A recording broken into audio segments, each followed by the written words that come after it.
Operator भैया थोड़ा सा लेबल को उठा दीजिएगा ना, इको ना डना तबियत ढीला है भाई, अब इतना ना कि सिटिया में लगे कि हैंगे तंगे दीवार से कपड़े लटक रहे हैं। और मेहंदी जी आपके इंतजार में हमारे दर्शक के आंसू टपक रहे हैं, आंसू टपक रहे हैं। आइए मेहंदी जी, रेडी, सब बजा लगाइए।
इधर आइए, ए ननका ननका, ए रामचंद्र इधर आओ ना, आने दीजिए ना भैया, उसको आने दीजिए, बाबू आजा, लजाना नहीं चाहिए। आओ, क्या नाम होगा बता दें, नाम बोला, नाम बता दीजिए, क्या नाम है? सनी। सनी, कहाँ घर है? सलेमपुर। तो बाजियो देखी तो तुम तो ठीक ना। ये छोटा बच्चा इधर है, विंध्या जी इधर देख रहे हो, इनको देख रहे हो, इनको विंध्या जी से प्यार करता इनको देखी था, प्यार करेगा भाई? प्यार नहीं करेगा? कहना सनी, तुमसे कहना है कि ये जो गोरे गोरे गाल है टमाटर जैसे लाल है। अरे रामचंद्रा देखना है, कहना है कि ये जो गोरे गोरे गाल टमाटर जैसे लाल है। ऐसे मत देखो सन्नी बेटा, ये तेरा नहीं तेरे पापा की माल है। चलिए आइए इसका तुमको आप और हम मिलकर। गोरे गोरे मुखड़े पे काला काला चश्मा, यही गाना गवा बेटा, हम पैसा देंगे। अच्छा ठीक, तोरे फरमाइश पूरे हो जाए। चलो भैया ये लागन में देखिए लौकुश चाउमीन दुकान। एक मिनट ऑपरेटर भैया, जब बोलेंगे ना तब अंगुरी आइएगा, ठीक ना? जब मन तभी अंगुरी आ देते हैं। ये लौकुश चाउमीन दुकान, ये छोटा बच्चा को लो बाबू, रख ले, नहीं रख इसका ले। पुरस्कार है, स्पेशल इसका है। और देखिए रख ले कॉपी। इस महफिल में उपस्थित है हमारे बड़े भाई जो हमसे बहुत प्यार करते हैं, हमेशा हमके साथ देते हैं और मेरी आवाज को सुनने के लिए परेशान रहते हैं। बड़े भाई अजीज मित्र सुनील जी नेहरा से भैया एक शायरी पे खुश होकर के हमारे बड़े भाई मुखिया उम्मीदवार खजरी पंचायत से भाई की तरफ से 50 रुपये का आशीर्वाद प्यार मुझे मिला है, इसके लिए तहे दिल से धन्यवाद सुनील भैया। और आइए समय को ज्यादा जया ना करते हुए और लिए चलता हूँ। और बिंदिया जी, मेरा कहना है कि मैं बड़े काम का चीज हूँ और बड़े काम का होता। मैं बड़े काम का चीज हूँ। का सरकार कोई परेशानी? लगा दो मखदारी। रोहित तेल डालो रोहित जी देखिए सामने कोई आपको आवाज दे रहे हैं। कहना है कि मैं बड़े काम का चीज हूँ और बड़े काम का होता। ये बड़े काम का चीज हूँ, मैं बड़े काम का होता। ये तो वक्त का तगाजा है बिंदिया जी, वरना इस मांग में सिंदूर मेरे नाम का होता, मेरे नाम का होता। वैसे हम भी शादीशुदा है, टेंशन मत लीजिएगा। कैंसिल करिए टेंशन की। रेडी बजा दे भाई। अरे हमने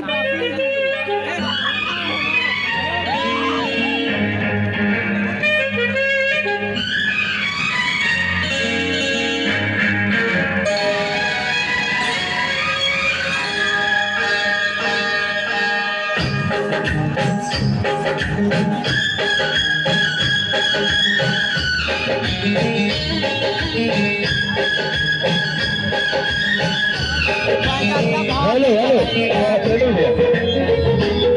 वन सेकेंड, इसका गाना ने गलती से बोला गया। ही कह रहा है ना कि लौंडिया दिल्ली से लाएंगे, रात भर डीजे पर नचाएंगे। छोटका का फरमाइश, अरे रमजान नहीं उसका फरमाइश है, खुद ननका के फरमाइश से बजा दे भाई। आज तोरे पर टेंट पंडाल टिकल है ननका, हाँ तोरे पर समियाना टिकल है, बजा भाई। ठीक है ठीक है।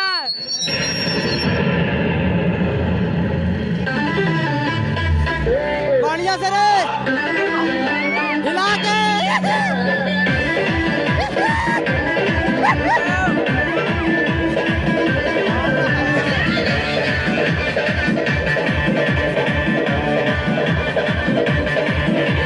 दूर हटाओ डैडी सैडी, बहुत फेलिया कोला कैंडी, अब करेंगे मर्दों वाली बात।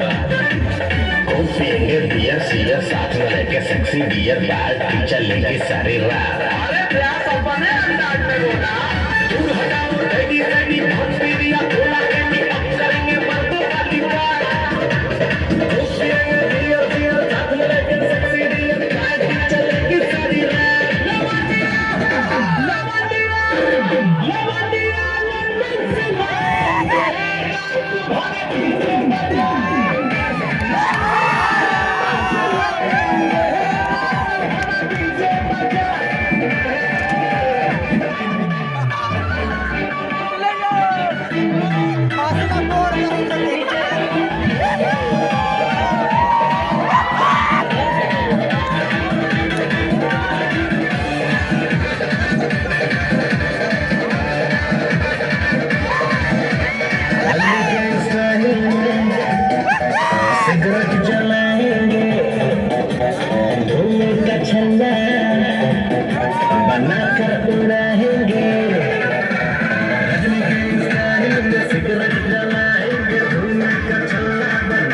देसी लहंगे भोजपुरिया